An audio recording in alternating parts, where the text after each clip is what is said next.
ಸಂಜಯ್ ಗುಬ್ಬಿ ಅವರೇ, ವನ್ಯಜೀವಿ ತಜ್ಞರು ಅಂತ ಕರ್ನಾಟಕದಲ್ಲಿ ಮೊದಲಿಗೆ ಮೇಲ್ಪಂಕ್ತಿಯಲ್ಲಿ ಬರೋದು ನಿಮ್ಮ ಹೆಸರು. ಖಂಡಿತ ನಾನು ವನ್ಯಜೀವಿ ತಜ್ಞ ಅಲ್ಲ. ಯಾರೂ ವನ್ಯಜೀವಿ ತಜ್ಞರಾಗಲಿಕ್ಕೆ ಸಾಧ್ಯತೆನೇ ಇಲ್ಲ. ಅವನಿ ಉಳಿಸಿ ಅಂತ ಬೆಂಗಳೂರು ಟೌನ್ ಹಾಲ್ ಅಲ್ಲಿ ಹೋಗಿ ಮೇಣಬತ್ತಿ ಇಟ್ಕೊಂಡು ಸಾಕಷ್ಟು ಜನ ಗಲಾಟೆ ಮಾಡಿ. ಆದ್ರೆ ಈ 5 ಹುಲಿ ಸತ್ತಾಗ ಮಲೈ ಮಹದೇಶ್ವರ ಬೆಟ್ಟದಲ್ಲಿ ಟೌನ್ ಹಾಲ್ ಹತ್ರ ಗಲಾಟೆ ಮಾಡಲೇ. ತುಂಬಾ ಜನ ಸ್ಟಿಕ್ಕರ್ ಹಾಕೊಂಡಿರ್ತಾರೆ, ಸೇವ್ ಬಂಡೀಪುರ್, ಸೇವ್ ಟೈಗರ್ ಅಂತ. ಹೇಗೆ ಅಂತ ಪ್ರಶ್ನೆ ಕೇಳಿದ್ರೆ ಅವ್ರಿಗೆ ಗೊತ್ತಿರೋದು. ದೊಡ್ಡ ಸಾಹಿತಿಗಳ ಮಕ್ಕಳಾದ್ರೆ ವನ್ಯಜೀವಿ ಸಂರಕ್ಷಣೆಗೂ ಹೋಗ್ಬೋದು ಅನ್ನೋದು ಅವ್ರಿಗೆ ಬೆಂಬಲ ಇರುತ್ತೆ. ನಮ್ಗಂತ ಈ ಬೆಂಗಳೂರಿನಲ್ಲಿ, ಮೈಸೂರಿನಲ್ಲಿ ಕೂಗಾಡೋ ಅಂತ ಪರಿಸರವಾದಿಗಳು ಇವ್ರು ಇಲ್ಲಿ ಕೂತ್ಕೊಂಡು ಮಾತಾಡ್ತಾರೆ. ಯಾರಿಂದ ಜಾಸ್ತಿ ಥ್ರೆಟ್ ಇರುತ್ತೆ?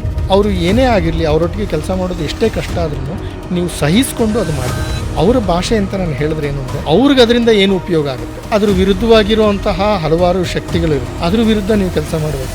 ಸುರಕ್ಷಿತ ಅರಣ್ಯ ಪ್ರದೇಶಗಳನ್ನು ಕೆಲವರು ಕೊಳ್ಳೆ ಹೊಡಿತಾರೆ ಅನ್ನೋ ಆರೋಪ ನಿರಂತರವಾಗಿದೆ. ನಮ್ಮ ರಾಜ್ಯದ ಅತಿ ಹೆಚ್ಚು ಭೂ ಒತ್ತುವರಿ ಅಥವಾ ಅರಣ್ಯ ಒತ್ತುವರಿ ಇರೋದು ಜಿಲ್ಲೆಯಲ್ಲಿ. ಥ್ರೆಟ್ ಕಾಲ್ಸ್ ಬಂದಿವ್ಯಾ? ಎಲ್ಲ ಥರ ಫೋನ್ಗಳು ಬರುತ್ತೆ. ನಿಜವಾದ ಟೆಸ್ಟ್ ಯಾವಾಗ ಬರುತ್ತೆ ಅಂದರೆ, ಆ ಬ್ಯಾಗ್ ತಂದಿಟ್ಟ ಫೋನ್ ಮಾಡಿ ಹೇಳಿದ್ರು, ಗುಬ್ಬಿ ಅವರೇ ಯಾಕೆ ಇಷ್ಟೊಂದು ಗಲಾಟೆ ಮಾಡ್ತಿದ್ರು, ನಿಮ್ಮನ್ನು ಯಾವ್ದಾರ ಒಂದು ತಪ್ಪು ಕೇಸ್ನಲ್ಲಿ ಫಿಟ್ ಮಾಡಿಬಿಡ್ತಾರೆ, ಇದೇ ಪದ ಉಪಯೋಗಿಸ್ತಾರೆ. ಸಾಕಷ್ಟು ಕಳ್ಳ ಬೇಟೆ ನಡೀತಾ ಇತ್ತು. ಅದನ್ನೆಲ್ಲ ಅವ್ರ ಗಮನಕ್ಕೆ ತಂದಿದ್ದೆ ಅಂತ ಹೇಳಿ ಅವ್ರಿಗೆ ಬಹಳ ಕೋಪ ಆಯಿತು. ಈ ಪರಿಸರವಾದಿ ಅಂತ ಹೇಳ್ಕೊಂಡು ಓಡಾಡ್ತಾರಲ್ಲ, ಅವರು ಸಹ ಅವರೊಟ್ಟಿಗೆ ಕೈ ಜೋಡಿಸಿದ್ರು. ಮತ್ತೆ ಅಲ್ಲಿ ಇನ್ನೊಬ್ರು ಇದ್ರು, ಸ್ಥಳೀಯ ಒಬ್ರು ರಾಜಕೀಯ ವ್ಯಕ್ತಿ, ಈ ಗುಬ್ಬಿ ಅವರು ಇಲ್ಲಿದ್ರೆ ಒಳ್ಳೇದಲ್ಲ ಅಂತ ಹೇಳಿದ್ರು. ಬೆಂಗಳೂರಿನ ಬನಶಂಕರಿ, ರಾಜರಾಜೇಶ್ವರಿ ಅದನ್ನೆಲ್ಲ ತೆಗೆದು ಕಾಡು ಮಾಡಕ್ಕೆ ಹೋಗ್ತೀರಾ ನೀವು? ಬೆಂಗಳೂರಿನಲ್ಲಿ ಒಂದು ಶಾಲೆಯಲ್ಲಿ ಒಂದು ಚಿರತೆ ಕಚ್ಚಿ 2 ಹಿಪ್ ಜಾಯಿಂಟ್ ರಿಪ್ಲೇಸ್ಮೆಂಟ್ ಆಗಿದೆ ಈಗ.